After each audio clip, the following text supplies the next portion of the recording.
र आज चाहिँ अलिकति ढिलो भयो वेदर रिपोर्ट दिनुको लागि। आज चाहिँ अलिकति दिन बिग्रेको जस्तो देख्दैछ। यो सुकियाको वेदर र नेट चाहिँ एकदमै खतम छ है साथी हो। र आज चाहिँ अलिक चिसो चिसो होला जस्तो छ। यसो हेर्नुहोस् नि हो, शीतहरू चाहिँ परेको छैन आज चाहिँ।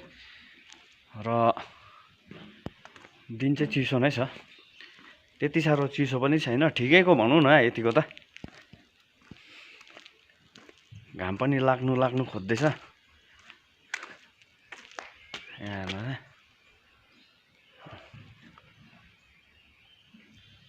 घाम पनि लाग्नु खोज्दैछ।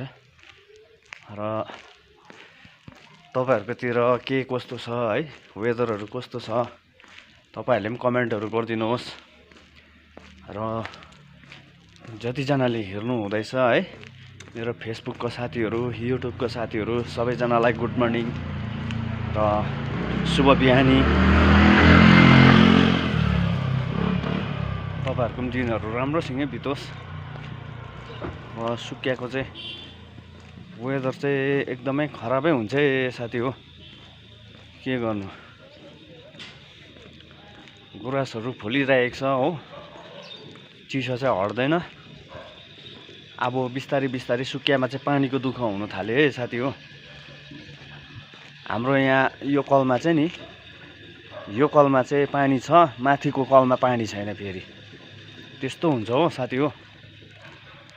र तपाईहरुले हेर्दै गर्नुहोस्, आजदेखि एउटा नयाँ भिडियो बनाउँछु। हामीले आजदेखि नयाँ काम सुरु गर्नेवाला छौँ र यहाँ सुकियामै त्योहरू पनि, त्यसको भिडियो पनि बनाएर तपाईहरुलाई युट्युबमा हालेर देखाइदिनेछु। र अलिक दिन लाग्छ युट्युबमा आउनु, किनभने भिडियो कम्प्लिट हुनु पर्यो। र आजदेखि चाहिँ सुरु हुन्छ काम, र त्योहरू म तपाईहरुलाई देखाउने छु। र हेर्दै गर्नुहोस् सबैजना। अरे हो दोस्तो, यहाँनिर चाहिँ अब यहाँ पटाइको काठहरू रेडी भइसकेको छ हो। यो पटाइको काठहरू रेडी भइसकेको छ र यहाँ पार्टिसनमा लाग्ने बटमहरू पनि रेडी भइसक्यो। सिलिङको बटमहरू पनि रेडी भइसकेको छ, यहाँनिर सिधा भइसकेको छ, साइजमा ल्याइसकेको छ। र अहिले पार्टिसनको लागि यहाँनिर हाफ इन्चीको यो सिधा गरिँदैछ। यिनीहरू र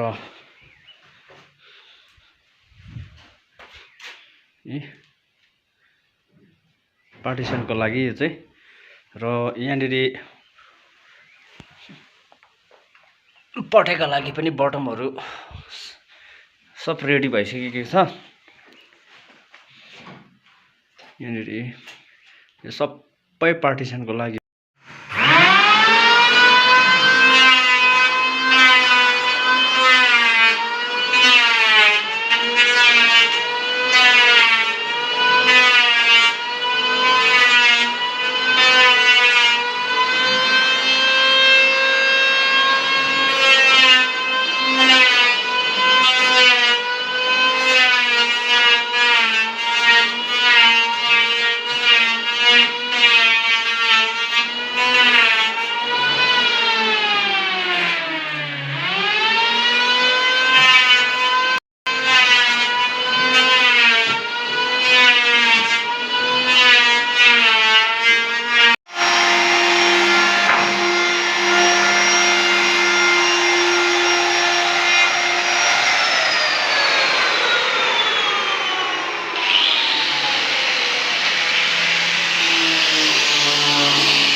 हत्तु भयो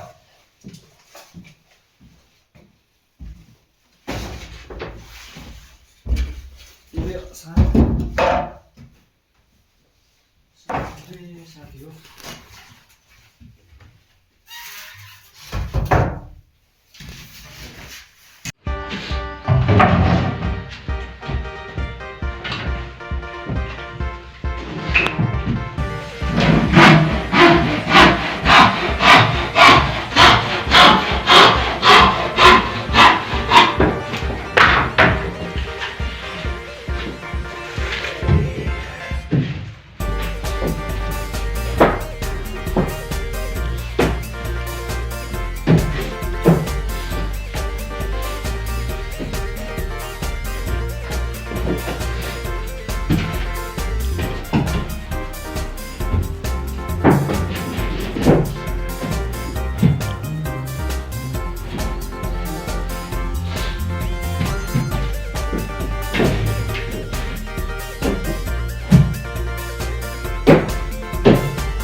आज चाहिँ हाम्रो यो काम पनि फिनिसिङ हुने आज चाहिँ हामी जसरी भए पनि यो आज काम फिनिसिङ गरेरै छाड्ने र जतिजनाले पनि हेर्नु हुँदैछ है मेरो प्यारो साथीहरू है फेसबुक अनि मेरो यो युट्युबको साथीहरू है लाइक सेयर अनि सब्सक्राइब गरिदिनु नबिर्सिदिनु होला है हजुरहरूले यसो हेर्दै यो युट्युबलाई चाहिँ भोक्साङ शेर्पा युट्युब च्यानललाई चाहिँ सब्सक्राइब गरिदिनु नबिर्सिदिनु होला हजुरहरू समक्ष फेरि अर्को भिडियो लिएर आउनेछु धन्यवाद।